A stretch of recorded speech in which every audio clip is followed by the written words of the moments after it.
Welcome to maths with PP. मेरा नाम प्रशांत प्रणव है और आज हम क्लास 9 चैप्टर 1 एक्सरसाइज 1.4 का क्वेश्चन नंबर 1 करेंगे। ठीक है, तो इसमें आपको बताना था classify which one is rational and which one is irrational, ये था क्वेश्चन। तो इसका पहला पार्ट है 2 माइनस रूट 5। ये मुझे बताना है कि ये वैल्यू मेरी इरेशनल है या रैशनल है। तो इसमें क्या है कि जो रूट 5 की वैल्यू है ये आएगी 2.23 और आगे भी समथिंग कुछ आएगा। ठीक है, तो ये वाली वैल्यू मेरी पॉइंट में आ गई और इसको जब मैं माइनस करूंगा तो ये वैल्यू हो जाएगी मेरी 2.23 और -2 करूंगा तो मेरे पास आ जाएगा -0.23। अब मेरा ये पॉइंट में आ रहा है। अगर मेरा पॉइंट में आ रहा तो ये संख्या मेरी इरेशनल है। इतनी बात क्लियर है? चलिए हम नेक्स्ट पे आते हैं। इसका सेकेंड पार्ट कहता है 3 प्लस रूट 23 और ये माइनस रूट 23 ये है। तो इसको क्या करेंगे हम, इसको ब्रैकेट हटाएंगे तो 3 प्लस रूट 23 माइनस रूट 23। अब प्लस एक प्लस का एक माइनस का कट गया तो मेरे पास केवल 3 बचा और 3 को हम 3/1 दे सकते हैं, यानी p बटे q के फॉर्म में आ गया। ये मेरा रैशनल है। ठीक है, अब देखिए, अब नेक्स्ट क्वेश्चन है इसका थर्ड पार्ट जो है ये है 2 रूट 7 और अपॉन में 7 रूट 7 ये है। तो इसको क्या करेंगे हम, रूट 7 से रूट 7 ऊपर नीचे कट जाएगा तो मेरे पास क्या आया 2/7। तो ये वाला मेरा रैशनल है। ठीक है, ऐसे इसका फोर्थ पार्ट है। फोर्थ पार्ट 1/में रूट 2। अब देखिए यहाँ पे इसकी तरह ही रूट 2 की वैल्यू पॉइंट में समथिंग आएगा। ठीक है, तो इसीलिए ये मेरा इरेशनल है।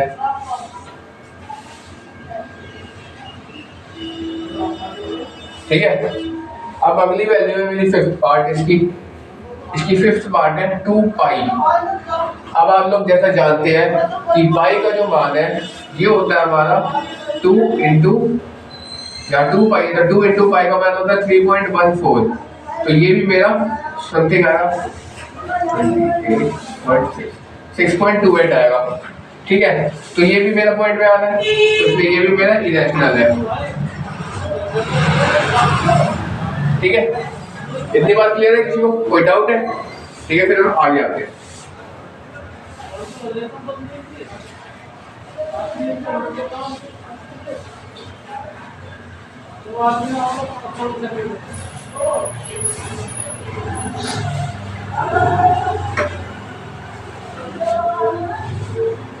इसमें देखिए अगला क्वेश्चन है, सेकंड है, सिंप्लीफाई करना है।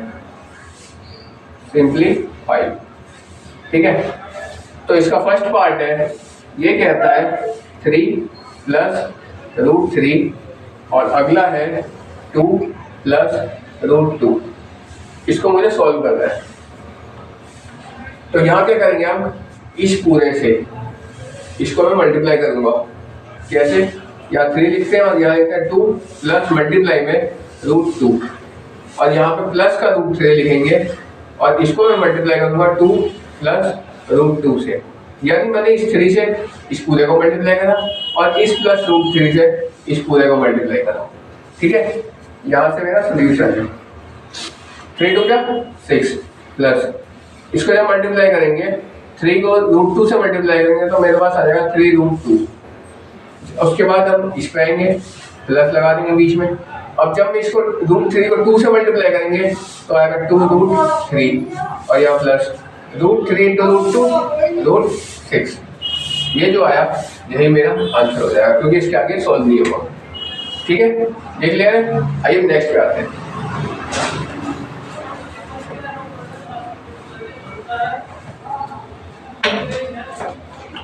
नेक्स्ट क्वेश्चन है इसका सेकंड। ये कहता है 3 प्लस रूट 3 और ये है 3 माइनस रूट 3। जब ये है तो इसमें आपने फॉर्मूला पढ़ा होगा। इसका फॉर्मूला होता है a plus b a minus b. इसका होता है a square minus b square. ठीक है, जब ये आता है तो 3 प्लस रूट 3 और 3 माइनस रूट 3, एक प्लस में एक माइनस में, ये पहले से लिखा हुआ, मुझे इस फॉर्म में लेके आना है। तो मैं क्या करूँगा, इस 3 का होल स्क्वायर करूँगा यार, क्योंकि यहाँ पे मेरे जो ए है ये ए है और ये मेरा बी है, ऐसे ये मेरा ए है और ये मेरा बी है। तो ए मेरा क्या है 3 है, तो 3 का होल स्क्वायर हो जाएगा, और ये माइनस बी मेरा रूट 3 है, तो रूट 3 का होल स्क्वायर हो जाएगा। तो 3 3 जा 9 हो जाएगा, माइनस रूट 3 और रूट 3 से मल्टीप्लाई करेंगे तो कंप्लीट संख्या 3 आएगा, तो मेरा 3 हो जाएगा। ठीक है, अब 9 में 3 माइनस करेंगे तो 6 आएगा, ये मेरा आंसर आ गया। क्लियर है ये, कोई डाउट? चलिए फिर हम आगे आते हैं।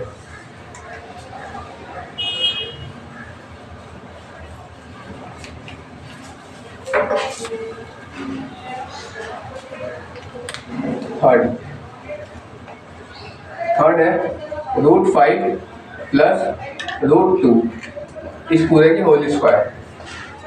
अब ये देखिए, इसका फॉर्मूला आपने पढ़ा ना, a प्लस बी का होल स्क्वायर है, ये मेरी वैल्यू a की है और ये वैल्यू मेरी b की है, तो a प्लस b का होल स्क्वायर होता है a square plus 2ab plus b square, ये होता है। अब a क्या मेरा रूट 5 की whole square plus 2 into root 5 into root 2। ठीक है, अब b मेरा क्या है प्लस में रूट 2 का होल स्क्वायर, तो रूट 5 का होल स्क्वायर करेंगे तो रूट 5 इंटू रूट 5, ये मेरा 5 हो जाएगा, प्लस यहाँ पे 2 मल्टीप्लाई कंप्लीट नंबर यहाँ लिखेंगे, अभी रूट को रूट से मल्टीप्लाई करेंगे, 5 टू 10, तो रूट का 10 आया, प्लस अब रूट 2 को रूट 2 से मल्टीप्लाई करेंगे तो 2 आ जाएगा। अब देखिए 5 और 2 प्लस करेंगे तो 7 आ गया, और प्लस 2 रूट 10। ये क्लियर है? ओके, अब नेक्स्ट पे आते हैं।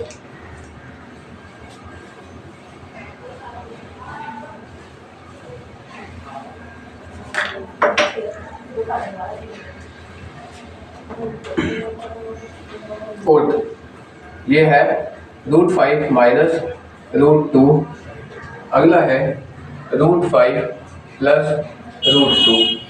ये जैसे मैंने सेकंड क्वेश्चन बताया था इसका, वैसे ही फोर्थ पार्ट है।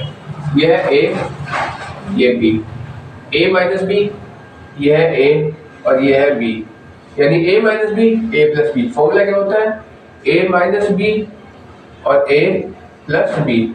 फॉर्मूला होता है मेरा ए स्क्वायर माइनस बी स्क्वायर, यानी रूट 5 की होल स्क्वायर माइनस रूट 2 का होल स्क्वायर, यानी 5 होल रूट 5 का whole square, root 5 into root 5 minus root 2 into root 2 5 minus 2 3 answer.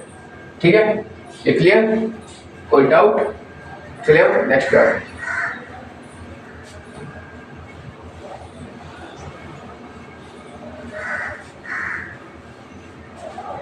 अब देखिए, अब अगला क्वेश्चन है थर्ड कह रहा है कि मुझे इसमें प्रूफ करना है। क्या प्रूफ करना है? पाई क्या है ये c अपॉन में d, ये मुझे प्रूफ करना है। यहाँ पे टू प्रूफ में लिख सकते हैं हम, टू प्रूफ। ठीक है, ये मुझे प्रूफ करना है। अब देखिए इसके सोल्यूशन से आते हैं। हम जानते हैं, क्या जानते हैं? Circumference of circle. यहाँ लिख देते हैं वी नो दैट यहाँ लिखते हैं सर्कमफेरेंस ऑफ सर्कल। ये होता है c, इसको c से रिप्रेजेंट करते हैं। c बराबर होता है 2 पाई r, ये होता है फॉर्मूला होता है ये। ठीक है, अब देखिए जो ये सर्कल है कोई, ठीक है, यहाँ से यहाँ तक ये मतलब ये वाला इसका सर्कमफेरेंस होता है। इसको मैं पेन घुमा रहा हूँ। ठीक है, इसको हम c से लिखते हैं। अब देखिए इसको हम सॉल्व कैसे करेंगे। ये मेरा रेडियस, ये सेंटर है सर्कल का, ये यहाँ से यहाँ तक ये पहला रेडियस है, और अगर हम यहाँ से यहाँ तक इसी लाइन को यहाँ से यहाँ तक जोड़ देंगे तो ये भी एक रेडियस है, और वैसे ये यहाँ से पूरा यहाँ तक एक डायामीटर है। ठीक है, तो हम जानते हैं, यहाँ मैं साइड में लिखता हूँ d बराबर 2r होता है। जो डायमीटर होता है वो 2 रेडियस के बराबर होता है। तो हम आते हैं इस पे, यहाँ पे लिख सकते हैं हम C बराबर, यहाँ पे 2r है तो 2r को मैं d लिख सकता हूँ, तो यहाँ पे पाई d लिख सकता हूँ। ठीक है, क्योंकि पाई तो पाई रख दिया मैंने, पाई को नहीं छेड़ा। मैंने क्या कहा, यहाँ पे देखा कि यार ये पूरा एक डायमीटर बन रहा है और यहाँ से आते हैं रेडियस 1 और यहाँ से आते हैं रेडियस 2, यानी 2 रेडियस एक डायमीटर के बराबर होता है, तो d बराबर 2r होता है। तो मैंने 2r यहाँ था मेरे पास, ये 2 ये r, ठीक है, तो इसको मैं इसकी 2r बराबर मैंने d लिख दिया, पाई का पाई लिख दिया, c का c। अब मुझे इसको प्रूफ करना है, तो मैं क्या करूंगा, इसको ये मल्टीप्लाई मैंने d को मैं इधर लेके डिवाइड कर दूंगा, तो पाई बराबर हो जाएगा, पाई बराबर c अपॉन में d। अब मैं इसको इधर और इसको इधर लिख सकता हूँ कि इक्वल में है, तो यहाँ लिखते हैं पाई बराबर c अपॉन में d। ठीक है, अब देखिए ये मुझे प्रूफ करना था, ये हो गया मेरा प्रूफ। ठीक है, कोई डाउट है? ठीक है, हम नेक्स्ट पे आते हैं।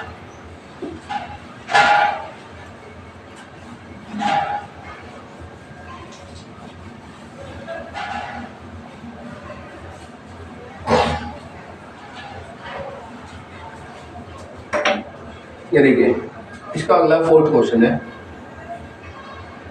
ये कहता है represent root 9.3 on number line. ठीक है, ये मुझे रिप्रेजेंट करना है, और जो इस टाइप के क्वेश्चन होते हैं वो आपके इंपॉर्टेंट होते हैं। ठीक है, तो मैं रूट 9.3 को नंबर लाइन पे दिखाऊंगा। मैं क्या करता हूँ, यहाँ पे एक लाइन लेता हूँ, यहाँ से यहाँ तक 9.3 सेंटीमीटर की, इसका नाम ए देता हूँ, नाम है बी देता हूँ। ए भी एक लाइन लिया जो 9.3 सेंटीमीटर की है। अब मैं क्या करूँगा, यहाँ से यहाँ तक 1 सेंटीमीटर एक्स्ट्रा लेता हूँ, इसका नाम सी देता हूँ। ठीक है, अब मैं क्या करूँगा, अपने जो कंपास की नीडल है वो यहाँ पे, पेंसिल मेरा यहाँ पे, इसको आधे से ज़्यादा खोल दूँगा। आधे से ज़्यादा खोलने पर एक आँख इधर एक आँख इधर लगाऊंगा, और वैसे ही इधर यहाँ पे रख के सी पॉइंट पे रख के आधे से ज़्यादा मेरा खुले हुआ है, एक आँख ऐसे एक आँख ऐसे लगा दूँगा। ठीक है, अब क्या करेंगे, इसको बाइसेक्ट करेंगे। बाइसेक्ट करेंगे तो जैसे यहाँ से क्या करेंगे, इस वाले डॉट पे और इस वाले डॉट पे स्केल रख के मिला लेंगे, मेरा इक्वल है। ठीक है, उसका बीच में हल्का सा एक छोटा सा लाइन डाल देंगे। ठीक है, तो ये होगा क्या, ये लाइन मेरे आगे आगे मतलब डिवाइड हो जाएगा, बाइसेक्ट हो जाएगा, दो इक्वल में मतलब डिवाइड हो जाएगा ये। अब देखिए हम क्या करेंगे, अपनी जो कंपास का है निडल यहाँ पे है, पेंसिल इस वाली लाइन पर टच करिए या इस वाली लाइन पर टच करिए, दोनों इक्वल आएगा। मैं क्या करूँगा, यहाँ पे टच करके ऐसे करके एक इस तरह से इसको यहाँ से आता मैं ज्वाइन कर दूंगा। ठीक है, अब देखिए मैंने इसको ज्वाइन कर दिया, अब मेरे को यहाँ क्या काम है, अब मैं यहाँ से एक परपेंडिकुलर डालूंगा 90 का, तो यहाँ पे निडल रखा और मैंने ऐसे घुमा दिया कुछ इस तरह से। पहला 60 का होता है, दूसरा 120 का होता है। फिर यहाँ से आप यहाँ पे रख के एक आँख यहाँ लगाया और यहाँ पे रख के एक आँख यहाँ लगाया, और इसको मैंने इससे मिला दिया और इस लाइन को मैंने ऊपर तक टच कर दिया। ठीक है, अब जब ये टच कर दिया तो इस लाइन को हम ऐसे डॉटेड आगे बढ़ा देंगे। ठीक है, जब हमने इसको यहाँ तक बढ़ा दिया, अब हम क्या करेंगे, फिर से कंपास की निडल यहाँ पे, पेंसिल यहाँ पे, इसको ऐसे हाथ लगाएंगे, ये ऐसे डॉटेड। अब ये जिस भी लाइन पे आगे कटेगा, इस लाइन पे जहाँ पे भी आगे कटेगा वो पॉइंट जो है ये हो जाएगा मेरा पॉइंट रूट 9.3 सेंटीमीटर का। ये फिगर क्लियर है? किसी को कोई डाउट है इसमें? ये देखिए क्लियर है फिगर, कोई डाउट है? ठीक है, फिर हम नेक्स्ट पे आते हैं। आइए,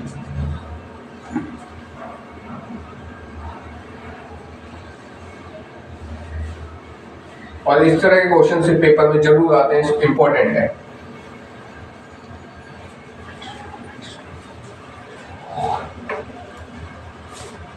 ये देखिए अगला कह रहा है 5th फिफ्थ कहता है कि रैशनलाइज करना है मुझे।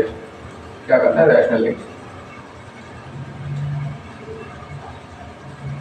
रैशनलाइज करना है मुझे डिनोमिनेटर में। Rationalise the denominator of the following, इसको मुझे डिनोमिनेटर से रैशनलाइज करना है। तो इसका पहला पार्ट है 1/√7। जब मुझे रैशनलाइज करना होता है तो उसका नियम कहता है जो नीचे की संख्या होती है उससे मुझे ऊपर नीचे मल्टीप्लाई करना होता है। ठीक है, तो ये देखिए √7 को ऊपर नीचे मल्टीप्लाई करेंगे तो यहाँ पे √7 को 1 से मल्टीप्लाई करेंगे तो √7 हो गया, और √7 को √7 से मल्टीप्लाई करेंगे तो 7 आ गया। ये मेरा आंसर है। ठीक है, अब इसका सेकंड पार्ट कहता है 1/√7 माइनस √6। अब देखिए यहाँ तो कोई साइन नहीं था, यहाँ पे प्लस माइनस है, तो यहाँ हम क्या करेंगे, इसको मल्टीप्लाई करेंगे √7, ये साइन चेंज हो जाएगा। जब हम रैशनलाइज करेंगे तो यहाँ माइनस है तो यहाँ हम प्लस से करेंगे, अगर यहाँ प्लस होता तो यहाँ ऊपर से माइनस से मल्टीप्लाई करते हैं। ठीक है, तो यहाँ हम प्लस से करेंगे, यहाँ पे √6 आएगा अपॉन में √7 प्लस √6। अब जब हम इसको मल्टीप्लाई करेंगे तो इसको अगर 1 से मल्टीप्लाई करेंगे तो ये सेम आ जाएगी।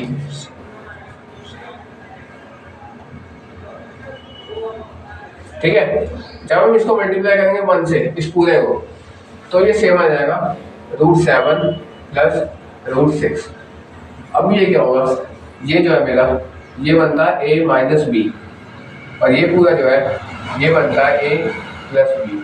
फॉर्मूला क्या होता था, a minus b a plus b, यानी a² माइनस b²। ठीक है, तो देखिए जब इसको करेंगे तो √7 की होल स्क्वायर और ये माइनस √6 का होल स्क्वायर, तो ये हो जाएगा √7 प्लस √6, और यहाँ पे √7 को √7 से मल्टीप्लाई करेंगे तो 7 आ गया, और यहाँ पे माइनस √6 को √6 से करेंगे तो 6 आ गया, यानी √7 प्लस √6 अपॉन 1। ये लिखे √7 प्लस √6, ये मेरा आंसर। ठीक है, इतनी बात क्लियर है। चलिए नेक्स्ट पे आते हैं।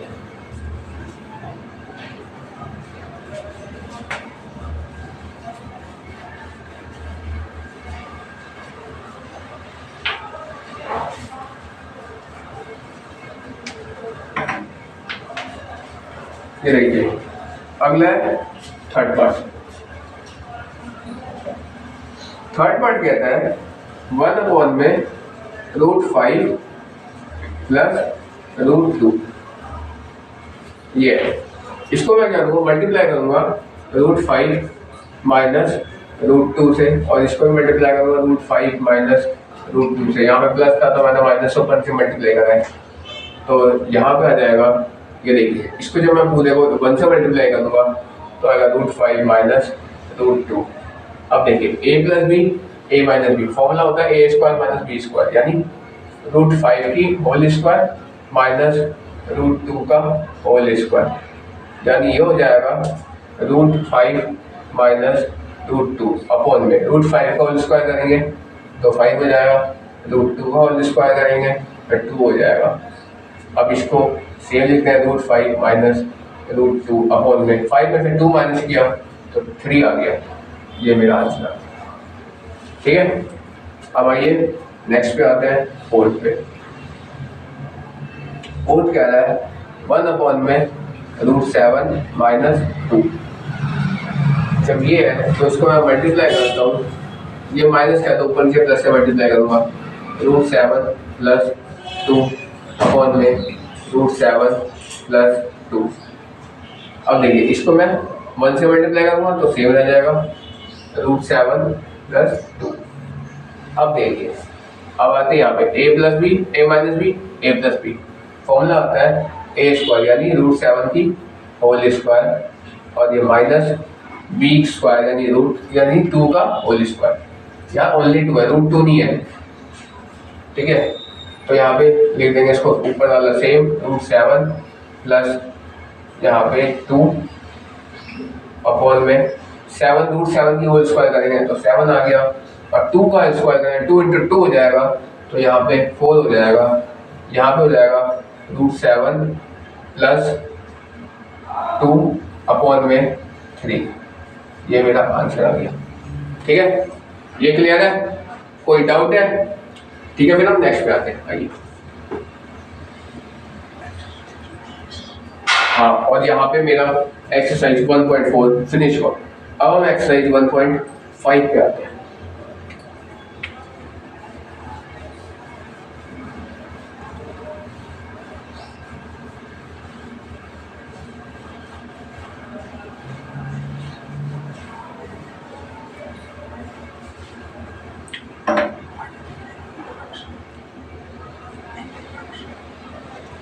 आइए, पहले हम इसको इस एक्सरसाइज को स्टार्ट करने के बाद इंट्रोडक्शन देते हैं। तो ये होता है लॉ ऑफ एक्सपोनेंट्स।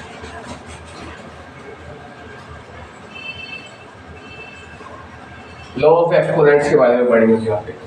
अब मैं आपको बताता हूँ पहले एक्सपोनेंट किसे कहते हैं। एक्सपोनेंट कहते हैं जैसे कोई भी है, यानी a की पावर m है, ठीक है, तो यहाँ पे जो ये है a, ये जो है ये मेरा बेस है, ठीक है, और ये जो पावर है, ये जो m है, m, इसको हम पावर भी बोलते हैं और एक्सपोनेंट्स भी बोलते हैं। ठीक है, आप समझ गए होंगे कि किसी की भी पावर होती है, जैसे एग्जांपल मैं देता हूँ आपको यहाँ पे, एग्जांपल 2 की पावर 4,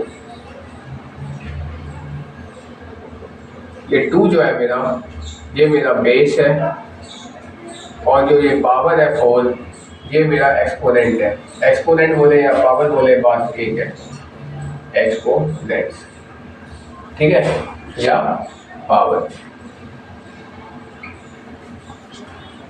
ठीक है। अब इसके बारे में हम कुछ लॉ पढ़ेंगे, इससे कुछ नियम होते हैं इसको सॉल्व करने के। वो क्या होते हैं वो मैं बताता हूँ, आइए आपको।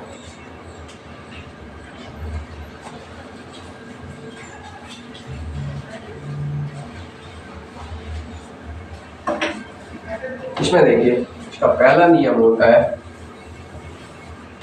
लॉ ऑफ एक्सपोनेंट का पहला होता है a की पावर m इंटू a की पावर n बराबर a की पावर m प्लस n। ये होता है। अब मैं इसको समझाने के लिए आपको एग्जांपल में बताऊंगा, तो यहाँ पे मैं कुछ संख्या लेट करता हूँ। लेट क्या लेट करता हूँ? a बराबर 2, m बराबर 4, n बराबर 3, b बराबर 5। ठीक है, ये मैंने लेट कर लिया। अब देखिए, मैं इसको समझाता हूँ एग्जाम्पल पे। मैंने कहा था a की पावर m इंटू a की पावर n बराबर a की पावर m प्लस n। इसका मतलब क्या है कि जब मेरा बेस सेम है और मल्टीप्लाई में, तो उस समय पावर मेरा प्लस मिला है। जैसे देखिए, a मेरा 2 था, 2 की पावर m है मेरे पास 4 इंटू, ये इंटू है, a है मेरा 2 और इसकी पावर n है, यानी इसकी यहाँ पे n मैंने 3 माना है। तो यहाँ पे कैसे होगा, यहाँ बेस सेम है, सॉरी बेस सेम है और पावर डिफरेंट है, तो पावर प्लस हो जाता है। यहाँ पे देखिए a की पावर 2 और यहाँ पे 2 और यहाँ पे 4 प्लस 3, इन दोनों को मैंने प्लस कर दिया, तो यहाँ पे 2 की पावर 7। ये मेरा आंसर आ गया। ठीक है, ये क्लियर है? नेक्स्ट लॉ पे सेकंड, a की पावर m और इस पूरे की पावर n जब ये मल्टीप्लाई में हो, तो एक मतलब एक ही बेस पे 2 पावर आ रही हो तो मल्टीप्लाई कर रहे हैं, a की पावर m इंटू n। जैसे a मेरा 2 है, 2 की पावर m मेरा 4 है, और इस पूरे की पावर है, पावर की पावर दे रहा है इसमें 3।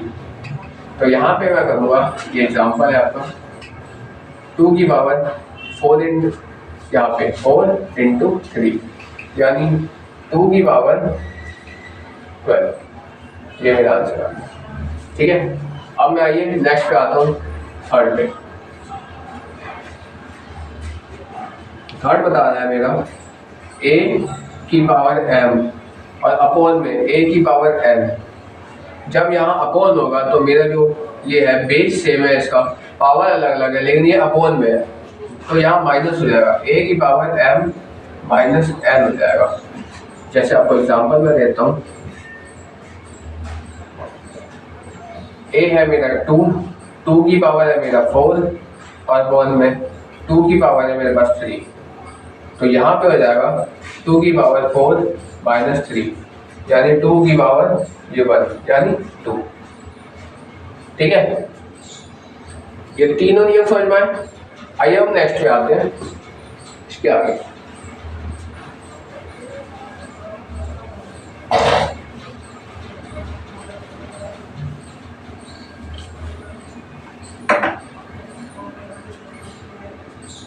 अब मैं आता हूँ फोर्थ पे। फोर्थ कहता है a की पावर m इंटू b की पावर m, यहाँ हो जाएगा a b की पावर m। ठीक है, जब ये हो जाएगा, यहाँ क्या है कि मेरा बेस डिफरेंट है लेकिन पावर सेम है, तो यहाँ क्या होगा, बेस मल्टीप्लाई हो जाएगा लेकिन पावर में रह जाएगा। इसका एग्जांपल देखिए आप, जैसे a है मेरा 2, 2 की पावर m यानी 4, या फिर 2 की वैल्यू मैंने 4 दिया है, b है मेरे पास 5 और यहाँ पे भी m है, तो यहाँ पे ये आ जाएगा 4, 5 की पावर 4 बराबर। अब मैं इसको मल्टीप्लाई कर दूंगा बेस को, यानी 2 इंटू 5 इस पूरे की पावर 4, तो ये हो जाएगा 10 की पावर 4। ठीक है, ये क्लियर है। अब मैं नेक्स्ट पे आता हूँ। फिफ्थ कहता है अगर 1 अपॉन में a की पावर n हो तो वहां होता है a की पावर माइनस n। ठीक है, अगर बटे में हो a की पावर 1 अपॉन में कुछ हो पावर, तो वहां पे माइनस में होता है। यहाँ पे एक चीज मैं आपको ध्यान दिलाता हूँ, अगर क्वेश्चन ऐसे हो तो उसको हम ऐसे लिख देंगे सॉल्व करके, अगर ऐसे हो इस फॉर्म में तो ऐसे लिख देंगे। क्यों? क्योंकि दोनों तरफ मेरा इक्वल है। ठीक है, अब मैं आपको करके दिखाता हूँ एग्जांपल। जैसे 1 अपॉन में a की पावर 2 और 2 की पावर है मेरे पास n, यानी n मेरा 3 है। ठीक है, बराबर, तो यहाँ पर जाएगा 2 की पावर माइनस 3। अगर मुझे इस फॉर्म में होता तो हम इस फॉर्म में लिखते, अगर मुझे इस फॉर्म में दिया है तो हम इस फॉर्म में लिखते। ठीक है, ये क्लियर है। आइए हम 6 पे आते हैं। लास्ट नियम है, अगर मेरे पास a की पावर 0 हो तो वहाँ मेरा वैल्यू 1 होता है हमेशा। जैसे a मेरे पास 2 था, 2 की पावर 0 तो 1 लिख देंगे सीधा। जैसे मेरे पास 379 की पावर 0 है तो हम 1 लिख देंगे। चाहे मेरे पास 1 लाख की पावर 2, 3, इसकी पावर मेरे पास 0 है तो हम सीधा 1 लिखते हैं बिना सॉल्व किए। ठीक है, हाँ, उसकी वैल्यू में हमेशा 1 ही रहती है, कभी और कोई डिफरेंट आ नहीं सकती। जिसकी भी पावर 0, चाहे करोड़ की पावर क्यों ना 0, उसकी वैल्यू 1। ठीक है, ये बात क्लियर है। तो ठीक है, फिर आज के लिए हम इतना ही रखते हैं, बाकी आज के लिए हम इतना ही रखते हैं। एक काम करते हैं, अभी तो टाइम है, करा देते हैं, हम एक्सरसाइज कराते हैं। ठीक है, एक्सरसाइज कराते हैं। और मैंने उम्मीद किया कि मैंने 6 नियम बताया ना, इसके अलावा तो आपको कोई दिक्कत ही नहीं होगी एक्सरसाइज में। ये देखिए,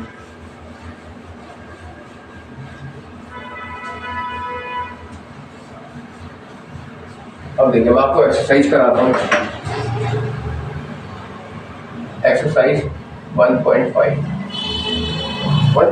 में पहला क्वेश्चन है, ये कहता है 64 की पावर 1 अपॉन में 2। 64 की पावर 1 अपॉन में 2। ठीक है, तो यहाँ तो 64 है मेरे पास, तो इसको मैं इसका एलसीएम निकालूंगा, 64 को डिवाइड कर दूंगा। जैसे 2 से करेंगे तो 32 आया, 2 से करेंगे तो 16 आया, 2 से करा तो 8, 16, 2 2। ठीक है, तो मैंने इसका एलसीएम निकाल दिया, फैक्टर कर दिया इसको। अब देखिए 64 2 कितनी बार है, 1 2 3 4 5 6, यानी 2 की पावर 6 ले सकते हैं 64। अब 6 इंटू 1 अपॉन में 2 आया।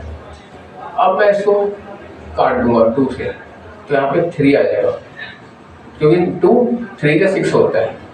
आ गई 2 की पावर 3 × 1 यानी 3, 2 की पावर 3, ये मेरा आंसर आ गया। ठीक है, आप यहाँ तक भी लिख सकते हैं, या आप चाहे तो 2 × 2 × 2, यानी इसको 3 में मल्टीपल में 2 2 4 2 8, यहाँ पे भी आंसर डाल सकते हैं। ठीक है, ये बात क्लियर है। नेक्स्ट में ऐसे इसमें इसका सेकंड पार्ट है, 32 की पावर है मेरे पास 1/5। सेकंड पार्ट 32 की पावर 1/5 है। तो यहाँ पे देखिए मेरा 34 का फैक्टर आ गया। ठीक है, तो यहाँ क्या करेंगे हम, 2 की पावर कितनी है, 5 है, 1 2 3 4 5, 2 की पावर 5 × 1/5। अब 5 से 5 को काट दिया तो 2 की पावर 1 यानी 2 आंसर। ठीक है, अब हम नेक्स्ट पे आते हैं, थर्ड पे। थर्ड कह रहा है 125 की पावर 1/3 है। एक मिनट, 125 1/3। अब 125 को जब हम फैक्टर निकालते हैं तो यहाँ पे 5 की पावर 3 होता है। कैसे होता है मैं आपको दिखाता हूँ, क्योंकि 525 होता है, और 25 को जब 5 से मल्टीप्लाई करते हैं, 25 को अगर हम 5 से मल्टीप्लाई करेंगे तो 5 और 25 को 5 तो 125 आ जाएगा। ठीक है, तो आपको फैक्टर निकालने का 125, इसको मैं 5 से करूँगा तो यहाँ पे आ जाएगा 5 × 10 5 25 5 और 25 आ गया। 5 से करूँगा तो 5 आ गया, 5 से करूँगा तो 1 आ गया। ठीक है, ये इसका फैक्टर होता है, यानी 5 3 बार है तो 5 की पावर 3 × 1/3, 3 से 3 कट गया यानी 5 की पावर 1 यानी 5। ये इसका आंसर आ गया। ठीक है, ये क्लियर है। That's all for today. आज हम इतना रखते हैं, बाकी क्वेश्चन नेक्स्ट डे करेंगे। ओके।